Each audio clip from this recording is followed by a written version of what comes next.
പ്രിയപ്പെട്ട സുഹൃത്തുക്കളെ, nature life T വിയിലേക്ക് സ്വാഗതം. വളരെ പ്രധാനപ്പെട്ട ഒരു വിഷയം ഞാൻ നിങ്ങളുമായി കഴിഞ്ഞ ദിവസങ്ങളിൽ പങ്കുവച്ചിരുന്നു. പല കാര്യങ്ങളും പ്രധാനപ്പെട്ട പറഞ്ഞു. പക്ഷെ അതിലേറ്റവും പ്രധാനമായി നിങ്ങൾ പ്രകൃതി വിരുദ്ധരായിക്കോട്ടെ, എന്നെ ഇഷ്ടമല്ലാത്തവരായിക്കോട്ടെ, അലോപ്പതിയുടെ തികഞ്ഞ ഉപാസകരാവട്ടെ, അങ്ങനെയുള്ളവരും ജാഗ്രതയോടെ തിരിച്ചറിയേണ്ട അതീവ പ്രാധാന്യമുള്ളൊരു കാര്യം ഞാൻ പറഞ്ഞിരുന്നു. മറ്റാരും പറഞ്ഞു കേൾക്കാത്തൊരു കാര്യമായിരുന്നു. രാവിലെ 6 മണി തുടങ്ങി 9 മണി വരെയുള്ള സമയം നമ്മുടെ ശരീരത്തിലെ രക്തത്തിന് കട്ടി കൂടും. വളരെ അപകടം പിടിച്ച ഒരവസ്ഥയിലേക്ക് മാറിപ്പോകാനിടയുള്ള ഒരവസ്ഥയാണ്. ജാഗ്രത പാലിക്കണം എന്ന് ഞാൻ ആവശ്യപ്പെട്ടിരുന്നു. ധാരാളം പേര് അത് കണ്ടിട്ട് വിളിക്കുകയും അഭിപ്രായങ്ങൾ അറിയിക്കുകയും അത് പറഞ്ഞത് വളരെ നന്നായി എന്ന് പറഞ്ഞ് കൂടുതൽ പറയാനായിട്ട് പ്രോത്സാഹിപ്പിക്കുകയൊക്കെ ചെയ്തിട്ടുണ്ട്. എല്ലാവർക്കും നന്ദി. കാരണം നിങ്ങളുടെ ഈ പ്രതികരണങ്ങളാണ് ഈ ചാനലിനുള്ള ആകെയുള്ള സന്തോഷം. കാരണം ഇതിൻ്റെ പ്രതിഫലം യൂട്യൂബിൽ നിന്ന് നമ്മൾ വാങ്ങുന്നില്ല. പരസ്യങ്ങളിടാൻ സമ്മതിക്കുകയാണെങ്കിൽ ഒരു 1,00,000 രൂപ വരെ മാസം വരുമാനം നമുക്കുണ്ടാകുമായിരുന്നു. പക്ഷേ നമുക്ക് പറ്റാത്ത പല പരസ്യങ്ങളും കയറിക്കൂടിയപ്പോഴാണ് പരസ്യമില്ലാതെ പ്രവർത്തിക്കാമെന്ന് നമ്മൾ തീരുമാനിച്ചത്. എങ്ങനെയും കാശുണ്ടാക്കുക എന്നുള്ളൊരു ലക്ഷ്യം നമുക്കില്ലാത്തത് കൊണ്ട് കൂടി. അതുകൊണ്ട് തന്നെ നിങ്ങളുടെ പ്രതികരണങ്ങളാണ്, നിങ്ങളിടുന്ന കമൻറ്റുകൾ, അത് ചീത്തയാണെങ്കിലും കുഴപ്പമൊന്നുമില്ല. നിങ്ങളിത് കാണുകയും കേൾക്കുകയും ചെയ്യുന്നുണ്ടല്ലോ എന്നെങ്കിലും നിങ്ങളുടെ ഉള്ളിൽ ഈ കാര്യം പ്രവർത്തിച്ചോളും. അതുകൊണ്ട് ചീത്ത വിളിക്കുന്നവരെ ഞാൻ പ്രോത്സാഹിപ്പിക്കുകയാണ്. അതിനെക്കുറിച്ച് അല്പം കൂടെ കാര്യങ്ങൾ പറയുകയാണ് ഇന്നെൻ്റെ ലക്ഷ്യം.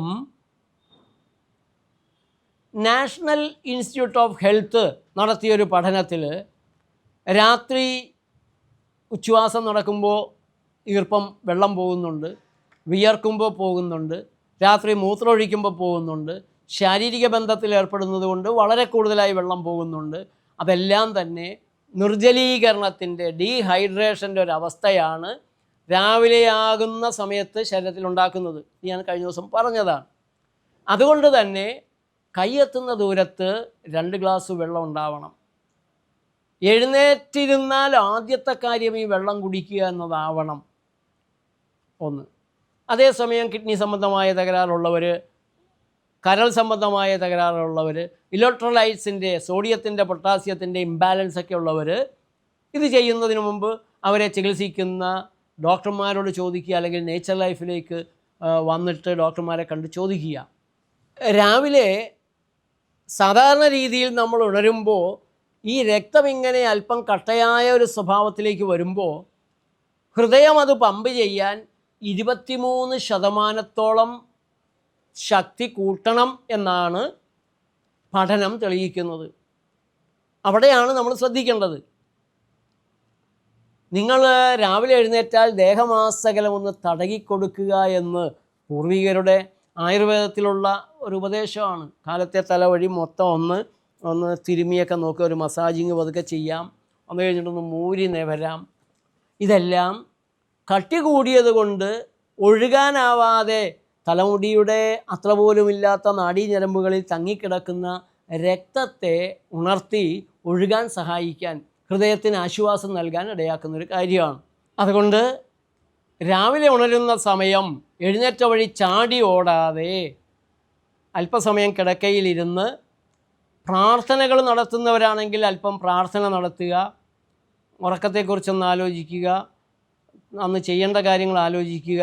പതുക്കെ തലയും ചെവിയും കണ്ണും മൂക്കും ഒക്കെ കണ്ണിലെ കൃഷ്ണമണിക്ക് ഭാരം വരാത്ത രീതിയിൽ എല്ലാ ഭാഗമൊക്കെ ഒന്ന് തടകി, എവിടെയെങ്കിലും വേദനയോ ചെറിയ പ്രയാസമോ അല്ലെങ്കിൽ കൂടുതലൊരു സുഖമോ തോന്നുകയാണെങ്കിൽ അവിടെ കൂടുതൽ സമയം ഒന്ന് ശ്രദ്ധിച്ച് ഒന്ന് തടയുകയൊക്കെ കൊടുത്ത് പതുക്കെ ഇറങ്ങി എഴുന്നേറ്റ് നിന്ന് പിന്നെ ഒന്ന് മൂരി നിവർത്തി വെള്ളം, അതിനിടയ്ക്ക് വെള്ളം കൂടെ കുടിച്ചിരിക്കണം.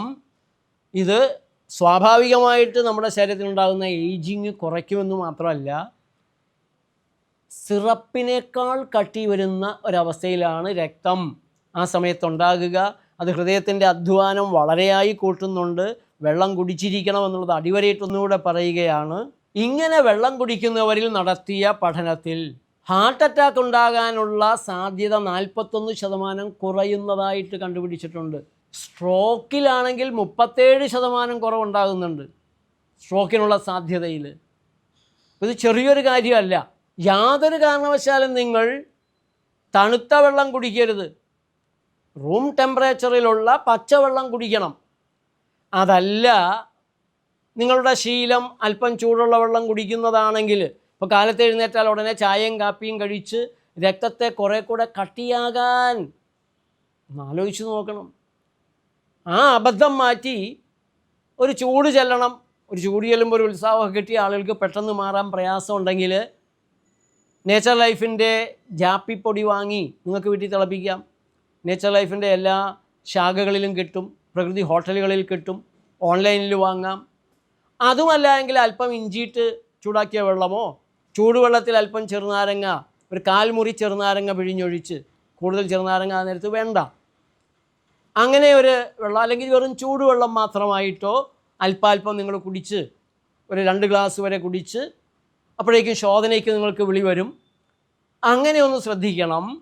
നിങ്ങളുടെ ആരോഗ്യ ജീവിതത്തിൽ ഏറെ പ്രാധാന്യമുള്ള ഒരു കാര്യമാണിത്. സാധാരണ രോഗങ്ങളൊക്കെ പിടിപെടുകയാണെങ്കിൽ ഇത്രയേ ഉള്ളൂ. പക്ഷേ ഈ രാവിലെയുള്ള സമയത്തെ അശ്രദ്ധ കൊണ്ട് നിങ്ങൾ രക്തം കൂടുതൽ കട്ടിയാക്കുന്ന കാര്യങ്ങൾ ചെയ്യുകയാണെങ്കിൽ, അത് ചായയും കാപ്പിയും മാത്രമല്ല, കോളകളാകാം, മധുരമുള്ള പഞ്ചസാര ചേർന്ന സാധനങ്ങളാവാം, അതേപോലെ നിങ്ങൾ വീട്ടിലുണ്ടാക്കുന്ന പലഹാരങ്ങൾ വറുത്തുമൊരിച്ചതാണെങ്കിൽ നെയ് റോസ്റ്റ് പോലുള്ള സാധനങ്ങൾ പോലും രാവിലെ കഴിക്കരുത്. എണ്ണ ചൂടായ സാധനങ്ങൾ രാവിലെ കഴിക്കരുത്. അതേപോലെ ഇറച്ചി വർഗ്ഗങ്ങൾ, മുട്ട ഒരു കാരണവശാലും നിങ്ങൾ രാവിലെ കഴിക്കരുത്. അതേപോലെ കൂടുതൽ ഈ കാര്യം മാത്രമൊന്നല്ല, ഞാൻ പറയുന്ന കാര്യങ്ങളിൽ വിശദീകരണം ചോദിച്ച് പലരും എന്നെ വിളിക്കാറുണ്ട്. പലപ്പോഴും അവർക്ക് വേണ്ടത്ര കൃത്യമായി തൃപ്തികരമായ മറുപടി കൊടുക്കാൻ എനിക്ക് സാധിക്കാറില്ല.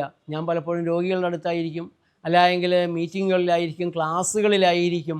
അതുകൊണ്ട് ദയവായിട്ട് കേരളത്തിലെ 7 നേച്ചർ ലൈഫ് ഹോസ്പിറ്റലുകളുണ്ടല്ലോ, ഞാനീ പറയുന്ന കാര്യങ്ങളെക്കുറിച്ചും അതുപോലെ ആരോഗ്യത്തെക്കുറിച്ച് നിങ്ങൾക്കുള്ള സംശയങ്ങളെക്കുറിച്ചും രോഗങ്ങൾക്ക് നിങ്ങൾക്ക് തന്നെ ചെയ്യാൻ കഴിയുന്ന പരിഹാരങ്ങളെക്കുറിച്ചും നേച്ചർ ലൈഫിൽ വന്ന് നിങ്ങൾക്ക് ഡോക്ടർമാരുമായി സംസാരിക്കാം. അവിടെ കിടക്കണമെന്നുള്ള നിർബന്ധമൊന്നുമില്ല, അവരുമായിട്ട് സംസാരിക്കാം. വീട്ടിൽ ചെയ്യുന്ന രീതികൾ ചോദിച്ചു മനസ്സിലാക്കാം. BAMSഉം BNYSഉം BSMSഉം എല്ലാം കഴിഞ്ഞവർ തന്നെയാണ് നേച്ചർ ലൈഫിലെ ഹോസ്പിറ്റലുകളിലെ ഡോക്ടർമാരായിട്ടുള്ളത്. അതുപോലെ നേച്ചർ ലൈഫിൻ്റെ പുസ്തകങ്ങൾ ഇവിടെയെല്ലാം കിട്ടും. അത് നിങ്ങൾക്ക് ഓൺലൈനായി വാങ്ങാൻ സാധിക്കും. നേച്ചർ ലൈഫിൻ്റെ നിരവധി ഉൽപ്പന്നങ്ങളുണ്ട്. നേച്ചർ ലൈഫ് പ്രൊഡക്ട്സ് എന്ന് പറഞ്ഞ് നെറ്റിൽ നിങ്ങൾക്ക് നോക്കാം. naturelifeinternational.com നമ്മുടെ വെബ്സൈറ്റിലും നിങ്ങൾക്ക് ഈ പേജിലേക്ക് കയറാം, ഉൽപ്പന്നങ്ങളെല്ലാം വാങ്ങാം. അങ്ങനെ കൂടുതൽ ആരോഗ്യത്തിലേക്ക് മുന്നേറാൻ നിങ്ങൾക്കും നിങ്ങളുടെ കുടുംബത്തിനും സാധിക്കട്ടെ. നന്ദി, നമസ്കാരം.